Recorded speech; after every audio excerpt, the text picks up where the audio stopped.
When I was growing up, reading was everything to me.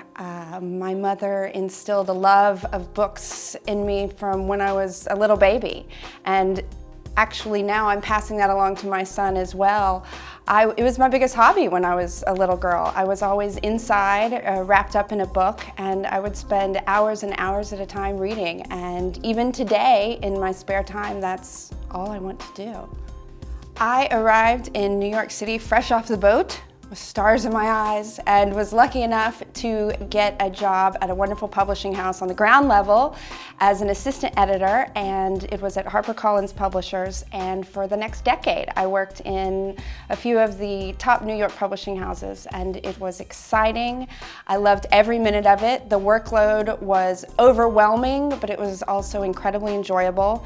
And there was nothing I loved more than discovering a diamond in the rough, a debut author, who I could help bring their dream alive. It's incredibly important to get your work into the best shape possible before submitting to agents or publishing houses.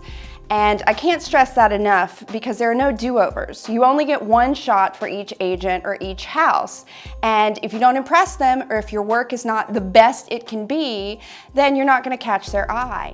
I offer a unique service to my clients, mostly because of my background. I spent so many years in the publishing industry in New York City, so I can offer that viewpoint, behind the scenes advice. Most of my clients opt for an evaluation, which is where they send in their manuscript, and I read the whole thing, of course. And what I do is I provide a 10 to 25 page feedback letter with overall content evaluation. So I offer advice on how to improve plot, pacing, dialogue, characters, anything involved with content and style. I also offer copy editing and line editing, and that is priced by the word.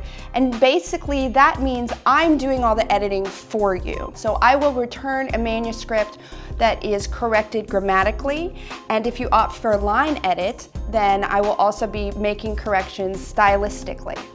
If I had to come up with 3 tips for increasing your chances for publication, it's a tough one, but I would say definitely 1, make sure your work is in the best shape possible. That goes for your query letter especially, and the manuscript itself.